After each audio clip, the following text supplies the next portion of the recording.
What would the US education system look like if it were like Germany's? Because they're totally different. If that were the case, kindergarten would be from ages 3 to 6, although it wouldn't be mandatory. Kindergarten is actually a German word meaning child garden, or a place where children grow. Attendance would be optional and it would be focused on play and creativity with no standardized curriculum. The cost of kindergarten would depend upon your state, your income, the number of hours that your child is going. In some states, kindergarten would be completely free, subsidized by the government. While attendance in kindergarten would be optional, you would have a subsidy from the government of $250 a month to help offset the cost, and you would have a legal right to a place in kindergarten. Then the child would attend elementary school, and this would be from grades 1 to 4 or 1 to 6, depending upon the state. While each state would develop its own curriculum, there would be guidelines set at the national level to help ensure consistency. The core subjects would be English, math, science, music, art, and physical education. After elementary school, ending in grade 4 or 6, students would be placed on one of 3 tracks. In most states, that track would depend on a teacher's recommendation based on grades,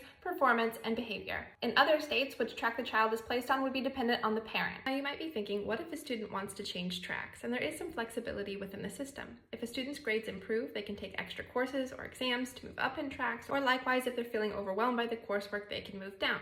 There are also bridge programs to help them qualify later in life. So let's say you graduate from a lower track, but you'd like to go to university. You can go to a specialized program, get the qualification, and then attend university. The first track would be for academically strong students, and this would lead them to a qualification so that they could enter university. The second track would be for medium performing students, and this would lead to vocational training or to further education. The third would be for students who are focused on more practical or vocational applications of their knowledge, and that would prepare them for an apprenticeship. Let's focus on this vocational track first. This track combines on-the-job training with classroom knowledge, and it would typically begin after students complete their secondary schooling, around 15 or 16 years of age. Students on this track would study for several different types of jobs, the first being trades like carpentry, electrical work, or plumbing. It would also cover some jobs in healthcare, IT, hospitality, tourism, hairdressing. The program would last 2 to about 3.5 years, depending on the field of study. Students would then have the qualification that they would need to enter into that career into the workforce, or they could continue their studies. Now let's talk about students who are on the middle track. They often attend universities of applied science. Students who attend universities of applied science typically do so for a shorter amount of time than a regular university, with a degree being about 3 years in length. Studies here qualify students for degrees like business analyst, mechanical engineer, or marketing manager. Degrees here focus on bridging the gap between vocational knowledge and university knowledge. Now let's talk about students that are on the university track. Students on this track would attend an extra year, the 13th grade, to earn a university qualification, and then based on their testing, they could apply for university. They would apply directly to the university program that they were most interested in at the age of about 18 or 19.